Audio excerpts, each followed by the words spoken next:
Uni کے لیے تیار وہ ناشتے کی ٹیبل پر مریم کا انتظار کر رہی تھی۔ جیسے ہی وہ آئی تو وفا نے بھی کھانا شروع کیا۔ مریم نے ایک نظر اس پر ڈالی، وہ خاموشی سے ناشتہ کرنا شروع کر دیا۔ اس نے عجلت میں پے در پے کئی حوالے حلق میں ڈالے۔ آج یونی میں اس کا ٹیسٹ تھا جس کے لیے اسے اپنی کلاس فیلو سے کچھ ضروری ڈسکشن کرنی تھی۔ جب تک وہ سر جھکا کر مگر انداز میں کھاتی رہی، مریم بھی خاموش رہی، مگر جیسے اس نے سر اٹھا کر خدا حافظ بولا اور وہ مریم کی نگاہ اس کی طرف اٹھی کی شدید لہریں اس کے دماغ میں ابھرنے لگیں۔ کیا کرنے جا رہی ہو یونی؟ بامیں سیکڑ کر تیز نظروں سے وفا کو گھورنے لگی۔ آج میرا ٹیسٹ ہے، اسپاٹ انداز میں جواب دیا گیا، مگر تمہاری تیاری سے تو ایسا نہیں لگ رہا۔ وہ اس کی آنکھوں کی طرف غور سے دیکھ طنز کرنے لگی۔ پہلے تو اسے اپنی ماں کا یہ طنز سمجھ نہ آیا، مگر جب سمجھ آیا تو نفی میں سر ہلا کر رہ گئی۔ رات دیر تک پڑھائی کرتی رہی تھی، آنکھوں میں تکلیف ہو رہی تھی، اس لیے کاجل ڈالا تھا۔ ایک آنکھ میں صرف کاجل ڈالنے کی صفائی دیتے ہوئے اس کا دل کرلایا۔ جو جا کر اس کو بھی ابھی صاف کرو، میں تمہارے ڈراپس بھجواتی ہوں۔ اس کی آنکھوں میں ڈال کر چلی جانا۔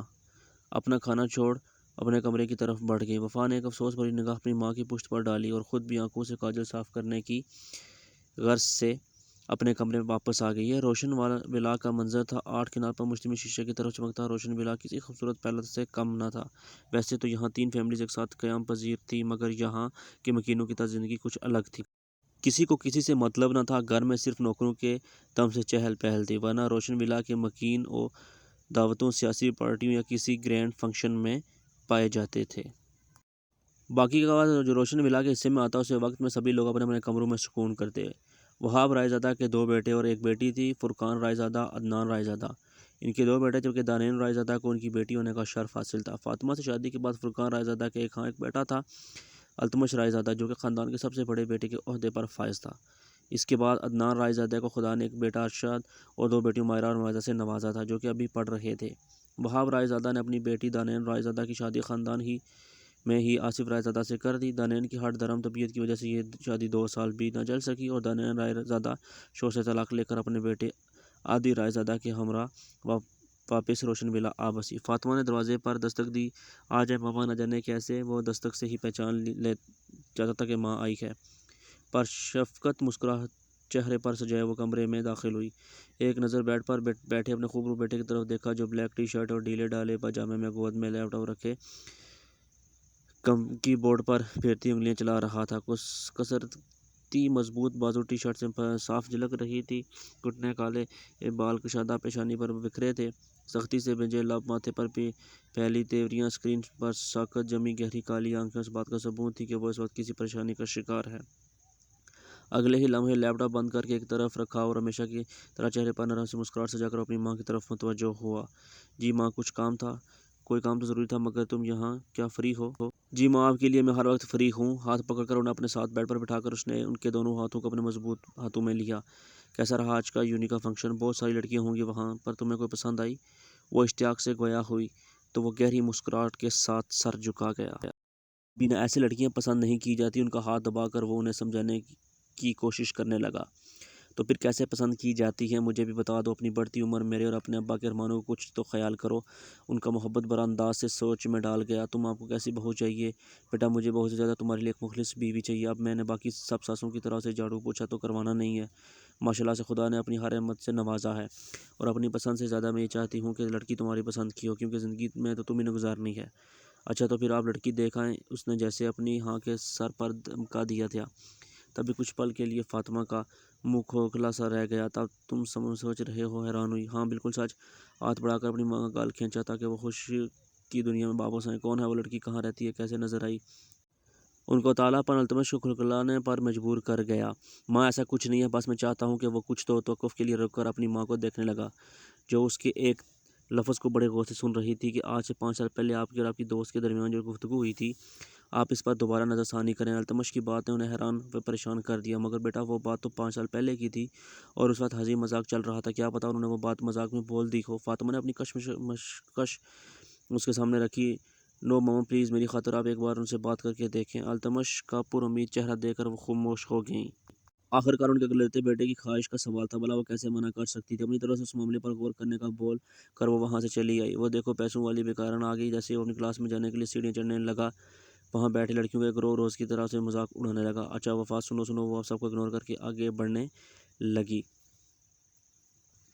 جب ان میں سے ایک لڑکی تیزی سے اٹھ کر اس کے سامنے آئی، دیکھو وفا، ہم تمہارے ساتھ دشمن نہیں ہیں بلکہ تمہارے دوست ہیں، اگر تمہیں کسی مدد کی ضرورت ہے تو بلا جھجک ہم سے بول سکتی ہیں، لیکن دل سے دل بول رہی ہوں یار، تمہیں سالمت دیکھ کر بہت برا محسوس ہوتا ہے۔ وفا کا سر پاؤں جائزہ لے کر اسے نفی سر میں لایا، جبکہ اس کے اس انداز پر وفا نے ناسمجھی سے طرف دیکھا۔ اس لڑکی کے باقی دوست بھی اٹھ کر ان دونوں کے پاس آ گئے۔ تم یہ بیکاریوں والا چوگا پہننا چھوڑ دو۔ ایک بار پھر سے وفا کے کھلے کھلے کپڑوں پر چوٹ کی، جہاں باقی سب کی دبی دبی ہنسی چھوٹ گئی، وہیں وفا نے خاموشی سے سر جھکا کر وہاں سے گزر جانا ہی مناسب سمجھا۔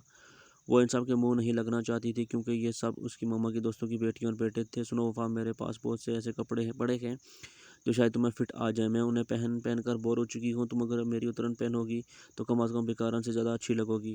لفظ اترن پر اس کا دل کٹ کے رہ گیا، باقی سب کا کہا بلند ہوا جو اس کے کانوں میں کسی نشتر کی طرح چبھ گئے۔ یونہی میں روز کی طرح تذلیل ہونے پر آج بھی واپسی پر اس کے سر میں شدید درد اٹھ گیا تھا۔ چکراتے سر اور بند ہوئی آنکھوں کے ساتھ وہ ڈرائنگ روم میں رکھے صوفے پر ڈیسی گئی۔ ماسی، ایک گلاس پانی لا دیں پلیز۔ گلابی چہرے میں گلی معمولی سے زیادہ سرخیاں چہرے پر پھیلا کر اب اس کے انداز کی توڑ پھوڑ کا پتہ دے رہے تھے۔ ہاتھ سے زیادہ کھلی فراک، وہ سیدھا سی چپل، بادامی رنگ کی پرانی چادر میں وہ کہیں سے بھی مریم خان کی بیٹی نہیں لگ رہی تھی۔ وہاں سے گزرتی دو آنکھوں نے اس منظر کو بڑے غور سے دیکھا اور وہاں سے ہٹ گیا۔ بی بی جی پانی۔ سلمیٰ نے اسے پانی لا کر دیا، نقابت سے مشکل اٹھ کر چند سانسوں میں پیا اور بیگ اٹھا کر بے دلی سے اپنے کمرے کی طرف بڑھ گئی۔ اپنی ماں کے کمرے کے سامنے سے گزرتے ہوئے اس کی ہنسی کی آواز سنائی دی۔ اسی کے ساتھ کسی اور عورت کی آواز بھی کمرے سے آ رہی تھی جسے اس کی ماں اس کی طرف باتیں کرتی جا رہی تھی۔ نہ جانے کس قدر خوش مزاج عورت ہو، لیکن نہ جانے کتنا وقت گزر گیا تھا انہوں نے اپنی بیٹی کی طرف مسکرا کر دیکھنے کی بھی غلطی نہ کی تھی۔ یہ لو مٹھائی کھاؤ۔ فاطمہ نے رس گلامتوش کی طرف بڑھایا۔ بس بس ماں، کیا ہو گیا اتنی خوش کس بات کی؟ پورا رس گلا کر وہ اپنی ماں کی خوشی سے تمتماتے چہرے کی طرف حیرت سے دیکھنے لگا۔ تمہارے بولنے پر آج میں اپنی دوست کی طرف گئی تھی اور رشتے کی بات بھی کی، پھر وہ تجزیے سے گویا ہوا، دل کی دھڑکن جیسے کچھ پل کے لیے تھم سی گئی۔ پھر کیا تھا؟ انہوں نے بولا کہ التمش رائزادہ کو اپنی داماد بنانا اس کی خوش قسمتی ہوگی۔ سینے میں رکا سانس اس کی خبر میں پر بحال ہوا۔ ابھی یہ بال تم رکھو، میں ذرا باقی سب کے معاملے میں رائے لے لوں۔ ان کی ایکسائٹمنٹ پر وہ مسکرا رہ گیا۔ وہ جانتا تھا کہ اگر اس کی ماں جا کر اس رشتے میں اس کی مرضی کا بتائے گی تو کوئی بھی اس رشتے سے انکار نہیں کرے گا۔ تبھی وہ پرسکون ہو کر اپنے کمرے میں چلا گیا۔ آج تم یونہی نہیں جاؤ گی؟ ناشتے کی ٹیبل پر مریم نے اس کے حکم پر صادر کر ڈالا، جس پر وفا نے بس ایک نظر دیکھا اور دوبارہ اپنی پلیٹ پر جھک گئی۔ انکار کا کوئی فائدہ نہیں تھا کیونکہ وہ ہونا وہی تھا جو انہوں نے بول دیا تھا۔ کچھ دیر میں سلمیٰ کے ہاتھوں تمہارے سوٹ بھیجا ہوں، پہن کر تیار ہو جاؤ، دوپہر تک میرے کچھ خاص گیسٹ آئیں گے، ان کے ساتھ اچھے سے مسکرا کر پیش آنا۔ آج شاید تم پہلی بار اس نرم لہجے میں ہدایت دے رہی تھی۔ مگر وفا کے دفاع میں خطرے کی کئی گھنٹیاں ایک ساتھ بجنے لگیں۔ آخر ایسے کون سے گیسٹ تھے جس کے سامنے سے جانا تھا؟ ورنہ آج تک اس گھر کا جیسے ایک قانون بن گیا تھا کہ یہاں کوئی بھی آئے یا جائے مگر وفا کسی کے سامنے نہیں آئے گی۔ میرون رنگ کی پاؤں کو چھوتی فراق جس پر زرکون کے چھوٹے چھوٹے موتیوں ستاروں سے ہلکی پھلکی کشیدگی کاری کی گئی تھی، چوڑی دار پاجامہ اور بڑا سا دوپٹہ جس کی کناریوں پر سنہرے رنگ کی خوبصورت کڑھائی سے بارڈر لگایا گیا تھا۔ ایک پل کے لیے اپنے لیے مریم کے منتخب کیے گئے کپڑوں پر سے حیرت ہوئی۔ آج تک جس ماں نے اسے شوخ رنگ دیکھنے کے لیے بھی نہیں دیا تھا، کسی کامدار سوٹ کا شاید اس کی زندگی میں نام و نشان بھی نہ تھا، آج اس ماں نے اس کے لیے میرون رنگ کا انتخاب کیا تھا۔ ان سب کو آہستگی سے سلام کر کے بنا کسی دیکھے خاموش سے اپنی ماں کے صوفے پر تھوڑا سا بیٹھ گیا۔ وہ بیوٹیفل نہ یہ جانے کس کی پیش گوئی تھی۔ میرے التمش کی ہونے والی دلہن ہے، لاکھوں میں ایک ہی ہوگی نا؟ دوسری آواز ابھری۔ مریم سر کا گوشیوں میں صرف مسکراتے ہوئے اکتفا کر رہی تھی، جبکہ التمش کے نام پر وفا کو حیرت ہوئی۔ ممی، کل جب ہم سب لوگ یہاں آئے تھے تب ان کی ڈریسنگ بہت عجیب و غریب تھی۔ یاد ہی رائزادہ جو کل بھی فاطمہ کے ساتھ یہاں آیا تھا۔ ارے چھوڑو بیٹا، اب ہر کوئی رائزادہ نہیں ہوتا کہ ہر وقت ویل ڈریسڈ ہے۔ یہ دانیہ رائزادہ تھی جسے وفا کچھ خاص پسند نہ آئی تھی، یا پھر وہ التمش کی شادی کسی ہائی سوسائٹی میں کرنا چاہتی تھی؟ مگر رائزادہ نام پر وفا کے سر پر جیسے آسمان آ گرا ہو۔ اوہ ماما، اب ان سب کے چھوڑیں سے بول رہا تھا اور ڈریسنگ سے بھلا کیا فرق پڑتا؟ میں تو بس التمش بھائی کی ہونے والی دلہن سے مطلب ہے۔ بالکل صحیح کہا دی، اور مجھے اپنے بیٹے کی لڑکی پسند آئی ہے۔ دانیہ کو جتانا انداز بالکل پسند آیا۔ دانیہ تو ہمیشہ سے کڑوی زبان والی، منہ پھٹ رہی تھی، پر پھر بھلا کیسے باز آ جاتی؟ ارے پھپھو، آپ خام خواہ بول رہی ہیں، ہماری ہونے والی بھابھی سچ میں بہت خوبصورت ہے۔ یہ ارشد تھا جو اس ساری گفتگو میں پہلی بار بولا تھا۔ وہ لوگ اور بھی نہ جانے کیا کیا بحث کر رہے تھے۔ مریم ان سبھی سے خوش دلی کا مظاہرہ کر رہی تھی، مگر اس کا ہر چیز سے اچاٹ ہو چکا تھا۔ تبھی مریم کا ایک اشارہ ملنے پر وہ خاموشی سے اٹھ کر وہاں سے چلی گئی۔ کمرے میں آ کر اس نے تکیے کے نیچے چھپایا چھوٹا سا اسمارٹ فون نکالا، کانپتے ہاتھ تیزی سے ایک مخصوص نمبر ملانے لگی، لیکن پہلی بار ہی دوسری کال ریسیو کر لی گئی۔ تم نے کیا کیا؟ نیچے سب میری التمش رائزادہ سے شادی کروانے کا ارادہ رکھتے ہیں اور تم میری بربادی میں پیش ہو۔ وہ روحانی سی ہوئی۔ میں کیا کروں یار، میں بے بس ہوں۔ اس سے پہلے کہ ہم دونوں کی شادی کے لیے گھر والوں کو راضی کرتا، نہ جانے کیسے التمش بھائی نے تم سے شادی کرنے کی خواہش ظاہر کر دی، مگر میں سمجھ نہیں پا رہا آخر انہیں تمہارے بارے میں پتہ کیسے چلا۔ دوسری طرف اس پر شانی بھری آواز ابھری، تم کیا منع نہیں کر سکے، یا پھر تمہارا پیار اس قدر کمزور ہے؟ لیکن اگر تمہارے بارے میں گھر والوں سے بات کروں گا تو کوئی بھی اس رشتے کے لیے رضامند نہ ہوگا۔ ایسی سچویشن میں بس ایک ہی کام ہو سکتا ہے۔ کون سا کام؟ اگر تم خود اپنی ماں کو التمش کے لیے منع کر دو اور میرے لیے اپنی ماں سے بات کرو تو میں خود بھی یہاں ہم دونوں کے لیے بات کر سکتا ہوں، مگر تم اپنی اس خرا ماں کے آگے اپنی دفاع کہاں کر پاؤ گی؟ سامنے والے کے لہجے میں طنز نہیں، ایک افسوس تھا جسے سمجھ کر وہ خاموش ہو گئی۔ بنا کچھ بولے کال بند کر دو وہیں بیڈ پر ڈیسی گئی۔ وقت یہی تک حقیقت تھی کہ وہ اپنے حق کے لیے دفاع نہیں کر سکتی تھی، مگر اس بار